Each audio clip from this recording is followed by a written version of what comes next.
J.K. Rowling has said that she never set out to upset anyone. And I'm sure the same sort of goodwill would actually be forthcoming from Paula Venables, and I'm sure people are listening to this and think, well, going to start commenting here. But I don't think either Rowling or Venables set out to campaign to cause offence. Both of them have. And Rowling's, I think, has some very valid points to make. Very valid. About the importance of women-only spaces, about the struggle of women to find independence, to smash the glass ceiling, to establish dignity in the workplace and at home, and to be empowered, to be in control of their own bodies, their own destiny, their own lives, rather than being some sort of tool controlled by men. And I think all of that discussion is valid and is quite important. But at the same time, there are people who feel misgendered, who are misgendered. There are people who are transitioning, and it's a very difficult process. And who are we to say that there's a particular age at which somebody knows that something is wrong? The people that I've met know that there's something wrong very early on. And we should be helping these people rather than hindering, punishing, victimizing, and cajoling these people. And certainly this debate has meant that the medical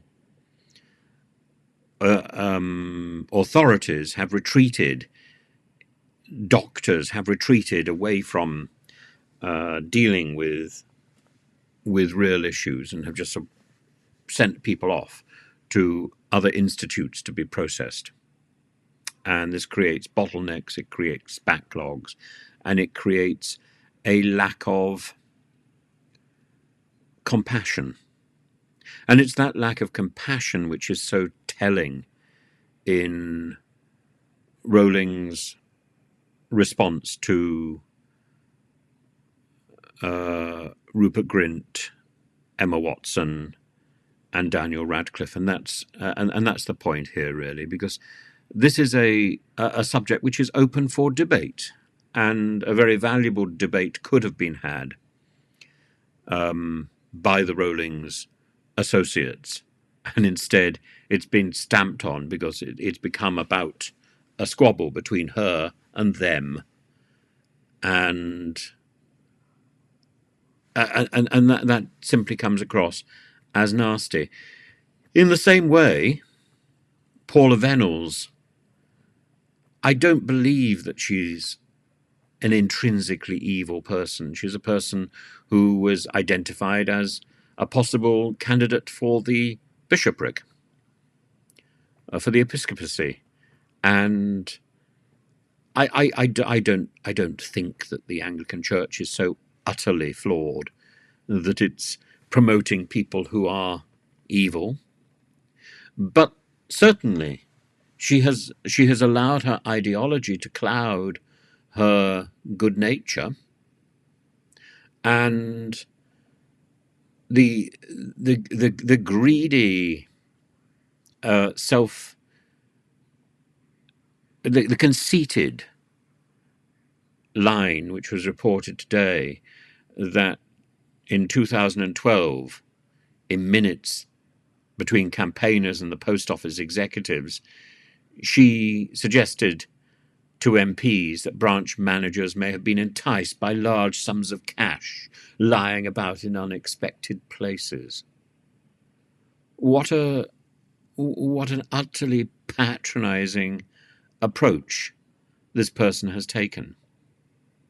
And the problem is, once people get into a position of power, once they get into a point where their voice is considered important and authoritative, there seems to be a point at which they lose contact with kindness and with thoughtfulness for others.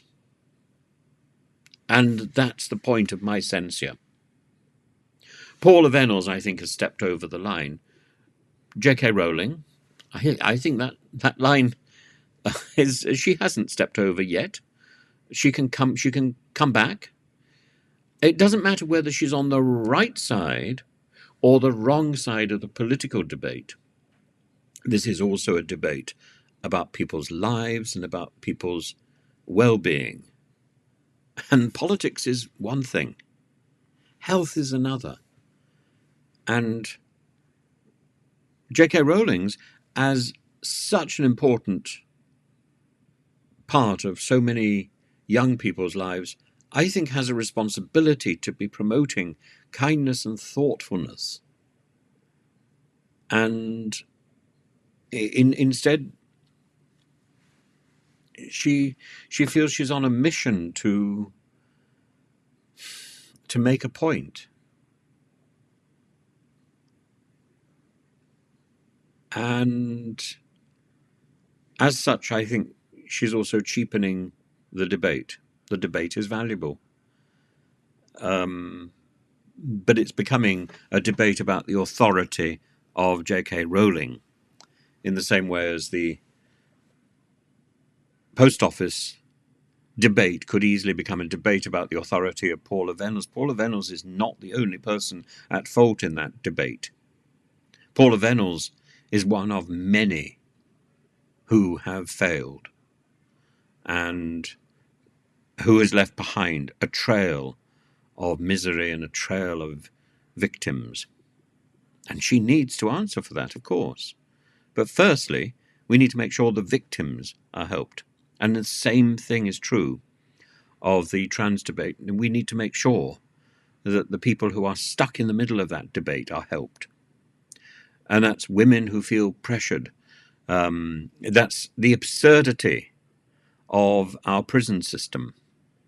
And I think J.K. Rowling and GB News, which regularly points out this prison issue, are putting trans people in women's prisons. This is, this is not right. We need to find a new category. We need to make sure that prisoners feel safe, because they're our responsibility.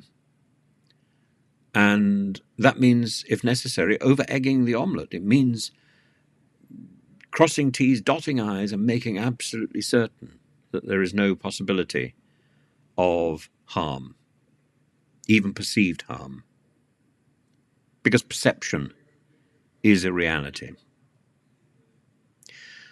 So the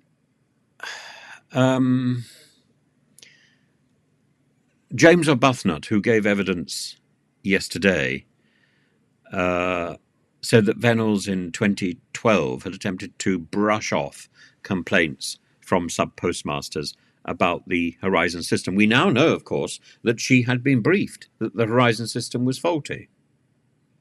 But it's her dismissive, it's her patronizing, it's her authoritarian approach, where the issue becomes more about her authority than about the resolving the problem. Her authority is zero. Her reputation is zero.